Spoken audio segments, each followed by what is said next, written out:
दहेज ऐसी कुप्रथा जो ख़त्म होने का नाम नहीं ले रही। समय के साथ वो तोहफों के नाम पे दी जा रही है, लेकिन वो ख़त्म नहीं हो रही है। अक्सर लोग आजकल अब ऐसा कहते हैं कि आप अपनी बेटी दे दीजिए हमें, और अपनी बेटी को जो चाहे मर्जी से दे दीजिए। तो दहेज जब भी मांगा जा रहा है, मांगने का तरीका बदल दिया जा रहा है। कुछ लोग जो सामने से डायरेक्ट मांग लेते हैं। तो ईशा शर्मा का केस हमें ये दिखाता है कि हमें ऐसा लगता था कि शायद जो लड़कियां पढ़ी लिखी नहीं होती, इंडिपेंडेंट नहीं होती, ज़्यादा उनको चीज़ों की नॉलेज नहीं होती, या कोई बहुत ही बैकवर्ड फैमिली से आती हैं, तो उनके साथ ऐसा होता होगा। पर ऐसा नहीं है। कितनी पढ़ी लिखी, काबिल, इंडिपेंडेंट लड़कियां इसको प्रथा का शिकार हो रही हैं। और मुझे लगता है इसमें कहीं ना कहीं जो आज के टाइम पे एक दूसरे से बढ़ के करने की जो होड़ लगी हुई है, यानी आप देखेंगे बहुत सी शादियां ऐसी होती हैं जहाँ पे अपनी बेटों की शादी में उनको दिखाते हैं वो सबको कि भाई हमारे यहाँ पे इतना दहेज आया है, बहू की साइड से इतना सब कुछ मिला, इतना सामान मिला। मैंने खुद अपने कुछ फ्रेंड्स के घर में ऐसा देखा है कि हमारे यहाँ ये आया है, ये आया है, ये दिया है, वो दिया है, इतना सामान दिया है, गाड़ी दी है, इतना गोल्ड दिया है। ये सारी चीज़ें होती हैं।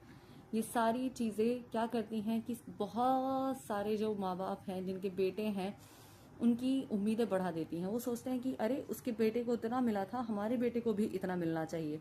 और यही चीज़ें क्या करती है, उनकी उम्मीदों को बढ़ा देती हैं। और जो समाज में लड़कियां हैं जिनके माँ बाप इतना सब कुछ अफोर्ड नहीं करते, वो बहुत सारे चैलेंजेस फेस करती हैं। कितनी सारी लड़कियां सिर्फ दहेज की वजह से उनकी शादी नहीं हो पाती है, क्योंकि उनके घर वाले इतना दहेज नहीं अरेंज कर पाते। कितनी सारी लड़कियां हैं जो दहेज के खातिर टॉर्चर होती है, जो रोज तिल तिल तिल तिल मरती हैं, कितनी बातें सुनती रहती है। तो ये कहीं ना कहीं लड़कियों के माँ बाप को, लड़कों के माँ बाप को, सबको समझना पड़ेगा। उन लोगों को समझना पड़ेगा जो बहुत ज़्यादा अपनी बेटियों को दहेज देते हैं, उन्हें बंद करना पड़ेगा।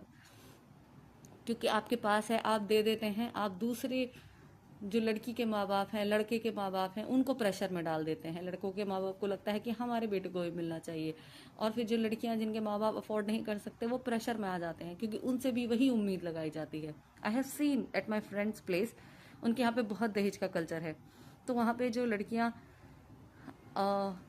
5-10 लाख ऐसा एडिशनल कैश या गाड़ियाँ अफोर्ड नहीं कर पाती हैं उनकी फैमिलीज, वो लड़कियां बहुत उम्र तक बैठी रहती हैं, उन्हें बहुत मुश्किल से कोई रिश्ते मिलते हैं। तो ये लड़कियों के माँ बाप, लड़कों के माँ बाप, ये सोसाइटी को समझना पड़ेगा। सख्त कानून होंगे आई थिंक, तब जाके कहीं ये रोक लगेगी।